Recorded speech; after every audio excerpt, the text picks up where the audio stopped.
guys, welcome back to Cally&Daniels space. It's been a long time that you see only more being a video. Today is gonna be a girl's talk or ladies talk, as anyone you prefer to choose. That is why you are seeing only me. And Mr. Hen or Mr. Vibrator is doing well, he's fine. He has gone to work, so I'm alone today. I'm sharing this thing because it's very important and I feel it's going to help someone out there. I applied it in my life and it worked for me. And I shared it also with some persons. It worked for them. And something prompted this video this morning. I read something in one of the groups that I belong. Someone was asking for our suggestion, and I decided to share this opinion, this process, and I was shocked that a lot of persons accepted it, and their comments were really encouraging. Hence, I decided to make this video to share with you guys these same tips because I know it's going to help someone out there. 7 secrets in making the right choice when you have so many suitors facing you. Before I got married sometime last year, I had up to 4 persons asking for my hand in marriage, and they were all doing well. They were wonderful persons or people. Individually, they were all perfect. I didn't have issue of say, okay, one was better than one, or one was this, or one was that. But they were all beautiful. They were all unique in their own ways. And lo and behold, I was faced with the challenge in making a decision. And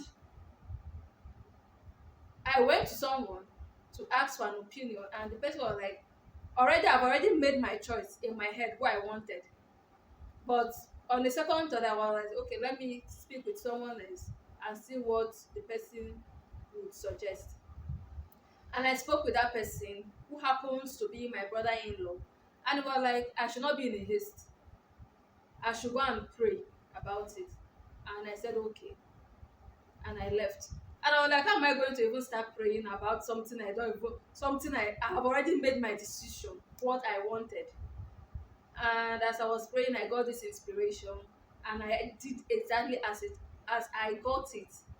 And lo and behold, the person I thought was actually I chose for myself was not who God wanted me to be with.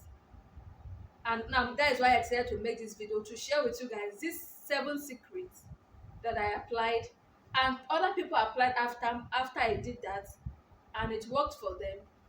And I shared it today with some group of persons, and they appreciated it, and the person I shared with it also appreciated it and was like, wow, this is the best advice she has gotten, because she's also faced with the hard decision of making a choice between 2 persons. And pardon me, I'm going to be reading.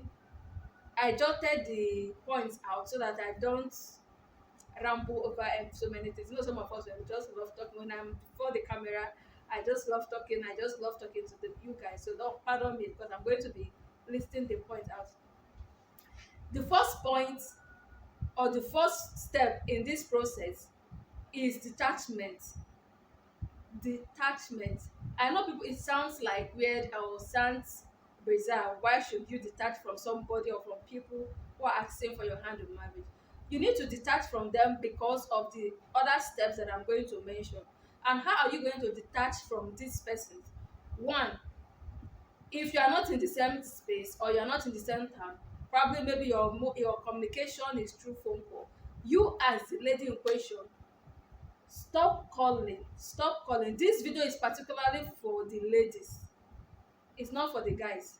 It's for the ladies, but the guys, you can listen to it and share it with your female friends, with your sisters, with just name it. Anybody could be of help to people out there. The first step is you have to detach from those people. I don't mean detachment like stop relationship. No. If you call them as a lady, you need to stop calling them. Allow them to be the ones calling you. And if they don't call you, don't bother calling them back. You know why? The more you call them, the more you get attached to them, and the next step will not work because you're already emotionally so much attached to these people that even when the results are coming, you won't won't understand. So you have to detach. Stop calling them. If they call you, pick their call. Speak to them as you would do on a very normal day. You are the one who knows what you are doing. Speak to them like nothing is happening. Plain and just talk. And but if they don't call you, don't bother, because you know what you want to do.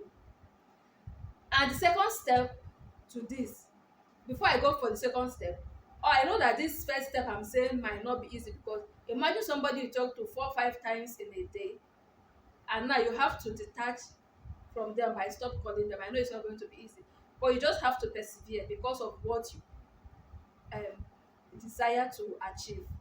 The second step is prayer. You cannot make the right choice without praying, my sisters and my brothers. You have to pray. Pray and pray and pray. The third step or to this process is, when praying, don't mention anybody's name in particular. Don't pray like you, since like you've picked one person. Just pray in general prayer concerning them, because you want to know who is the right person for you, because marriage is not a child's play. You may decide to make that choice by yourself, and at the end of the day you may not be happy. Now, before you start this process, you should be sure that you are okay with them. They are good. There are men you want to spend the rest of your life with, but you just want to know who among them is the best for you. Who is the best among them? The number four step in this process is, be sincere and open to God. Allow God to make the decision for you by asking Him to show you a sign. By asking Him to show you a sign, a sign for you to be able to know that yes, this person is the right person for me. Be open and be sincere. If you lie to God, I don't know who again you can tell the truth to. So be open and sincere to God what you want, because last you are going to be the one to live with that person. Be open and be sincere. How do I mean? Ask God to give you a sign. You need a sign. You need something to tell you, to convince you that this person is the man for you. I hope I'm making sense, girls. I hope I'm making sense. The fifth step in this process is a reflection or a pointer to number one point, which is detachment. Now, let me explain this fifth point. The essence of you detaching is for you to be able to know when that sign comes. How do I mean? Now, in this fifth step, you are telling God that you want only the man who is yours, the rightful person, to be the one calling, to be the one coming after you. We know what happens in relationship. Most times, if you stop calling some persons who are not genuinely in love with you, who are not genuinely, who don't care for you genuinely, they will stop calling you. You can go to hell and born to blazes, none of their business. But you won't notice, because you call them when they don't call you. But at this point, because you've stopped calling them, the man who truly loves you will be there, will always come, because now God will put that fire in his heart to come for you. This step can take you up to months, because it took me months.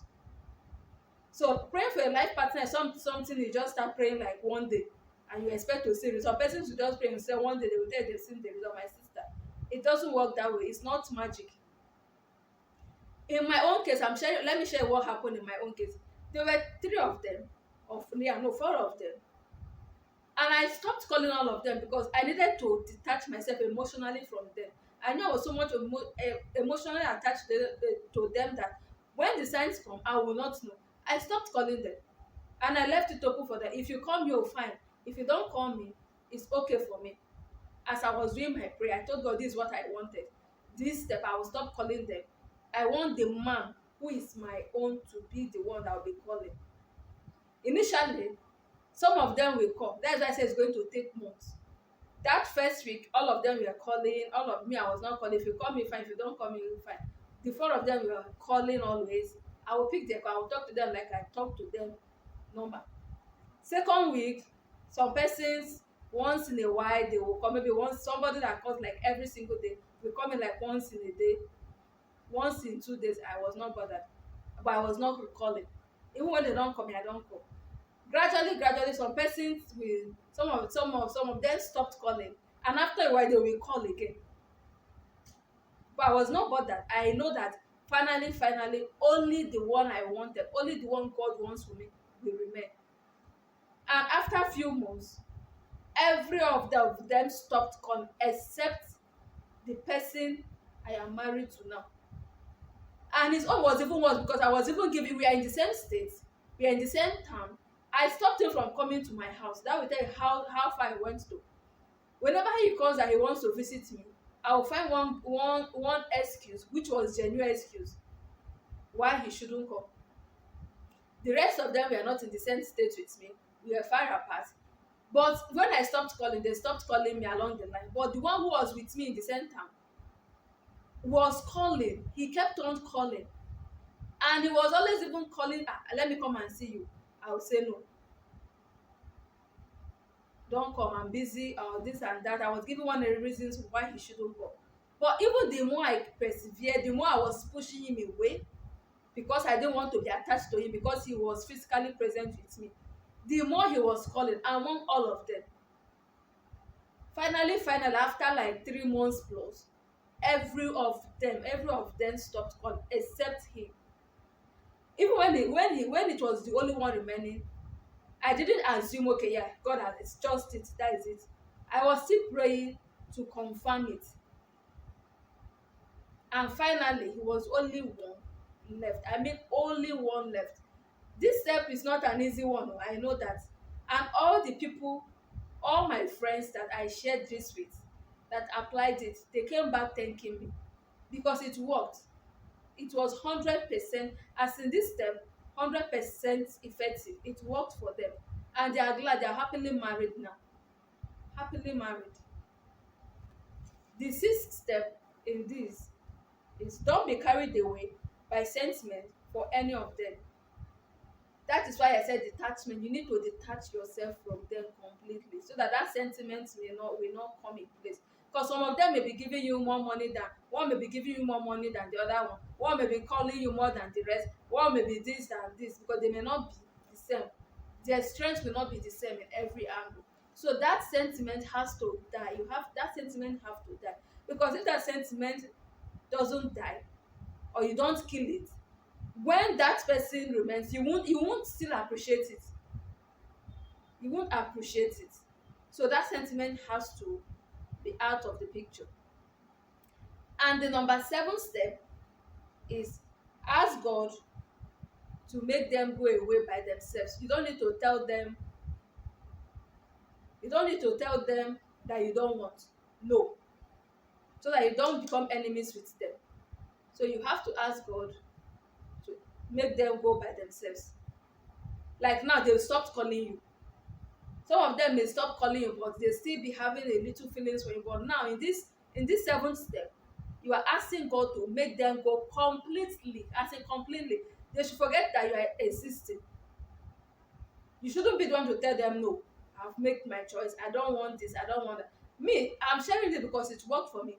These guys, after they stopped calling me, from nowhere, I didn't even bother to call them when they stopped calling me. Because one, there was no sentiment attached to anybody at this point. I was just hoping on God, believing on God for his direction. They stopped calling. It's as if the relationship just ended a natural death. I did not tell them no, I don't want you. They did not tell me no, they don't want me. But they stopped calling and the relationship ended. And as I'm talking to you now, we are all friends. I don't know if you get this thing. We are all friends because as if the relationship died a natural death. They are all married as I'm speaking. They even got married even before me. They got married even before me. But I was not bothered. I was not, because I knew it was my prayer that did that. They stopped calling by themselves. Relationship ended a natural way. Now I can even call them and say, hi guy, how far? When I see their posts on WhatsApp, we are still friends. I have their numbers on WhatsApp. When they put things on WhatsApp, I comment. When I put things on WhatsApp, they read and they leave comments, because the relationship ended in a natural way. There was no fighting, no quarreling, no issue attached to it. It just ended peacefully. The final step, which is the number 8 step, is, in case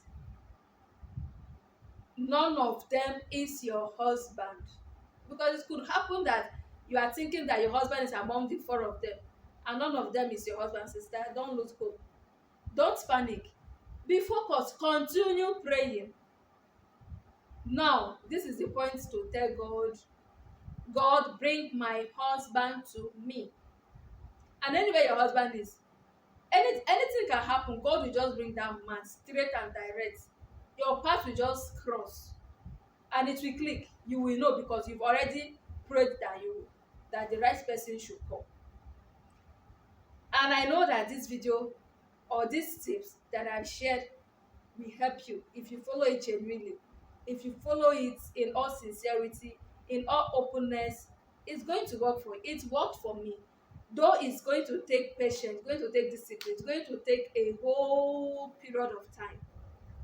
Remain focused, and don't forget to trust in God, because marriage is not a child's play, so that you don't make mistake. If you make mistake in choosing a right partner, my brothers and my sisters, that is going to be the beginning of your misery in life, because marriage is a second step in your life.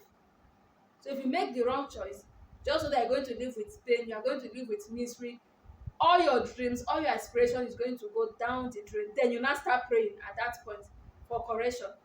So that is why you have to be patient. If none of your husband is among the men who are present, be patient, continue praying, and God will bring the right person, and you will know when that person comes. If you find this video helpful, if you find this video educative, share this video and give this video a fantastic and fabulous, massive thumbs up. And I'll see you guys in our next video. And I love you guys from the bottom of my heart. See you next time. Bye bye.